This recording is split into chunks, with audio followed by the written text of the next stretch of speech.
압도적 유익, 지독한 재미. 안녕하세요. 오늘 함께할 내용은 SNS 중에서도 가장 이용 시간이 많다는, 그리고 검색 엔진과 검색 결과인 컨텐츠를 모두 한 플랫폼에서 다 갖고 있는 유일한 SNS 유튜브입니다. 문자 그대로 압도적 유익함과 지독한 재미를 모두 장악하고 있는 그런 플랫폼이죠. 전체 4구빗길로 구성되어 있는 이번 과정 중 세 번째 구빗길, SNS 마케팅의 마지막 편입니다. 사진 중심의 인스타그램, 글 중심의 네이버 블로그에 이어서 오늘은 영상 중심의 유튜브 마케팅입니다. 자, 그럼 저와 함께 갓튜브의 세계로 올라가 볼까요? 자, 그럼 랜선 수강생분의 첫 질문 받아보겠습니다. 네, 이번 과정 중에 유일한 동물 수강생이네요. 아이상어 댄스 영상 그 조회수가 2020년 11월 기준으로 역대 전세계 유튜브 조회수 1위를 찍었네요. 아, 축하드립니다. 전세계 인구수에 근접한 그 조회수 정말 대단하죠? 이제 검색도 유튜브에서 하는 사람들이 많던데요. 검색 엔진뿐만 아니라 검색 결과인 영상 컨텐츠도 함께 보유하고 있는 거의 유일한 SNS죠. 정말 프리미엄 회원들에게만 유료로 돼 있는 유튜브. 정말 앞으로 검색 결과 보려면 돈 내야 되는 거 아닌가 하는 그런 전문가들도 많더라고요. 최근 한 달에 이용한 SNS 또는 평소 가장 많이 이용하는 주 SNS의 두 가지 방법으로 조사한 결과입니다. 소셜미디어 중 압도적 1위인데다가 최근 3년간 계속 증가세를 보이네요. 게다가 코로나19 이후에 그 체류 시간 역시 엄청난 증가세죠. 2020년 9월 한 달간 총 이용 시간이 전년 동기 대비 20%나 성장했답니다. 네이버와 카카오톡이 5% 증가한 거에 비하면 엄청나죠. 네. 요새 SNS 플랫폼이 가장 중요시한다는 지표, 조회수나 구독자 수가 아닌 체류 시간 말입니다. 한편 여성보다는 남성의 그 비율이 좀 높네요. 여성 친화적인 인스타그램과 블로그와는 좀 비교되죠.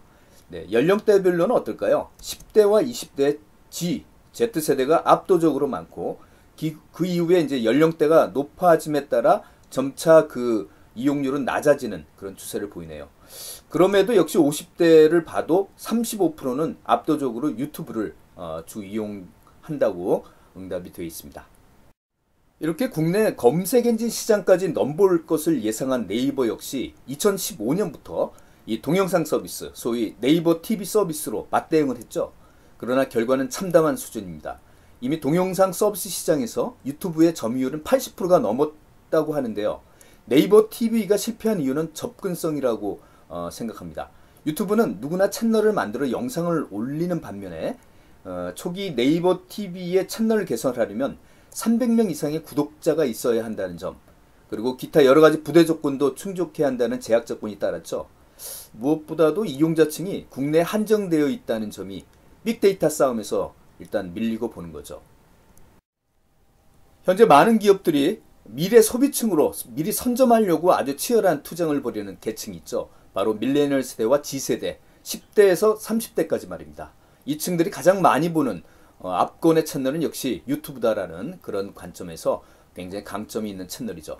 우리 영상 중심으로 하다 보니까 아무래도 TV 광고와 같은 이미지 브랜딩이 가능한 그런 채널이 또 유튜브가 아닐까 생각되네요. 그리고 유튜브 마케팅을 하다 보면 그 모 회사인 구글의 검색 엔진에도 상위 노출될 수 있는 부가적인 효과도 있다라는 점 역시 간과할 수가 없는 강점이네요. 무엇보다도 유튜브에 많은 사람들이 체류하는 시간이 많아지다 보니까 역시 이용 데이터 역시 쌓이게 되는 빅데이터로 이제 다른 SNS 넘볼 수 없는 수준의 양을 지금 구축해 놓고 있습니다. 이 다양한 양을 갖고 점점 개인 타겟팅화되는 그런 광고를 앞으로 우리에게 보여줄 겁니다. 즉 하나의 영상에도 우리가 광고를 여러 명이 각기 다른 광고를 보게 되는 그런 개인 타겟팅하는 그런 광고를 앞으로 꿈꾸고 있다. 지금 이미 이제 우리에게 다가오고 있다는 얘기죠. 유튜브가 네이버에 비해 강점은 공유력이 높은 영상 컨텐츠를 다룬다는 거죠. 즉 전파력 높은 영상을 다른 채널에 공유함으로써 컨텐츠의 확장력을 높이는 그 장점 말입니다. 또한 국내 시장만을 겨냥하기에는 너무 소소한 그 신제품이라도 전 세계인을 대상으로 마케팅할 수 있다는 점 또한 네이버에 비해 큰 강점이죠. 기업이 유튜브 채널로 마케팅한다면 이제 브랜드 저널리즘이라는 컨텐츠 마케팅이 정말 중요합니다. 여러분 이미 학습한 바 있죠? 예. 브랜드 스토리텔링과 저널리즘의 결합어, 즉 뉴스의 어떤 결합어라고 했는데 일방적인 광고가 아닌 기업 자체의 채널상에 고객이 좋아할 만한 컨텐츠 형태로 광고를 하는 것인데요. 즉 브랜드를 스토리텔링의 형태로 고객이 좋아할 만한 그런 뉴스의 형태를 빌어서 좀 더 신뢰성도 부각하자는 그런 얘기죠. 한 기업이 이용할 수 있는 온라인 SNS 마케팅 채널을 지금 여러분 보고 계시죠? 네, 웬만한 중견기업들도 요샌 유튜브 채널을 갖고 있는데요. 사람들의 유튜브 이용 시간이 워낙 많아지니까 이제는 단순한 SNS의 하나의 채널로서보다는 홈페이지를 대체하는 또 하나의 SNS 홈페이지 역할을 하는 유튜브 채널로 부상 중입니다.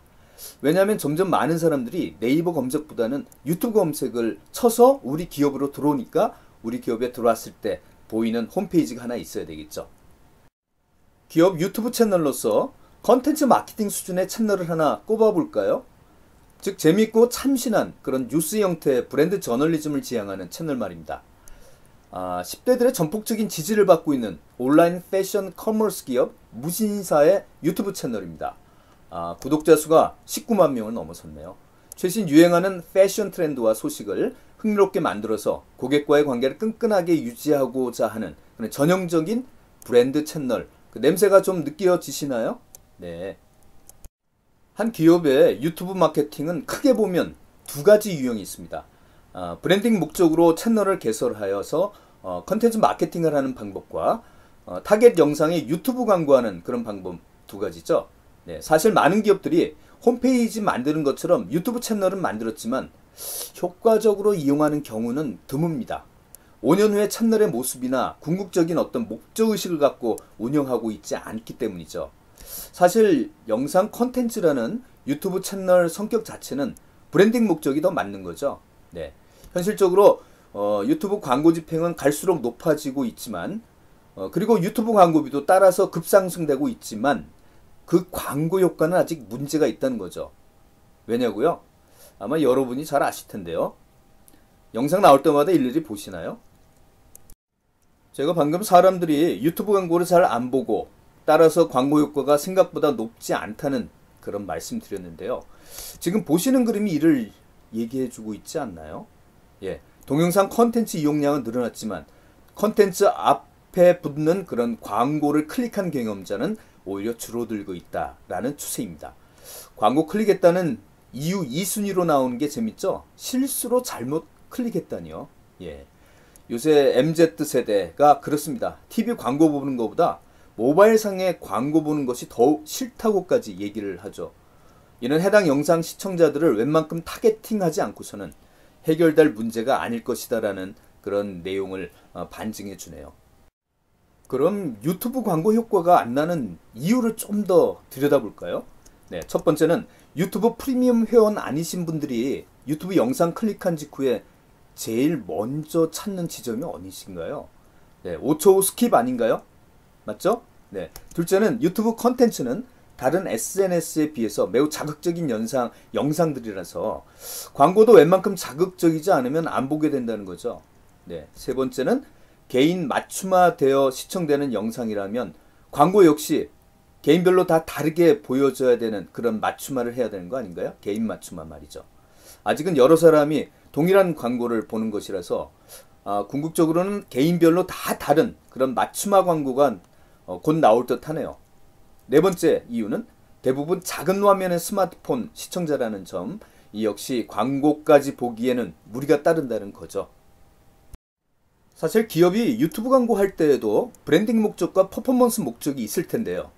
광고 역시 단기적인 고객의 행동을 유도하는 그런 성격보다는 중장기적으로 목표층의 인식에 브랜드 이미지를 입히는 그런 브랜딩 목표가 더 맞습니다. 특히 사업 초기나 이 채널 개설 초기에는 이 퍼포먼스 욕심을 줄이고 브랜딩을 목표로 해야 합니다. 그런데 유튜브 채널상에서 퍼포먼스를 진행하는 방법도 있습니다. 네, 유튜브에서 브랜딩으로 구독자와 친밀도를 확보한 다음에 이들을 네이버 밴드 같은 이런 커뮤니티로 옮겨오는 거죠. 네, 커머스는 다른 채널에서 하라는 얘기입니다. 유튜브에서 하기보다는. 지금 보시는 현지 수산물 사업자의 유튜브 채널을 보시면 어떤 식으로 사업하는지 대충 감 잡으실 겁니다. 유튜브 채널상에서 재밌고 유익한 수산물 콘텐츠를 오랫동안 올리면서 사람들과 친분을 쌓은 후에 일정 기간 후에는 공동구매로 싸게 파는 이 밴드를 개설한다는 거죠. 여기 지금 보이시나요? 수산물 부탁해 밴드. 요 어떤 폐쇄적인 이 밴드로 사람들을 링크해서 옮겨온 다음에 거기서 커머스라는 욕심을 한번 부려보라는 그런 얘기입니다. 네, 대박 성공을 거둔 그런 사례인데 여러분이 이 링크를 직접 눌러서 가입 멤버를 한번 확인해 보시겠어요? 가입 멤버라면 사실상 잠재 고객 숫자라는 그런 얘기인데 지금 한번 유튜브에서 검색을 하신 다음에 이 화면을 보시고 나서 링크를 한번 직접 눌러서 가입 멤버 숫자가 얼마인지 확인해 보시고 다음 두 번째 편을 한번 시청해 보시겠습니다.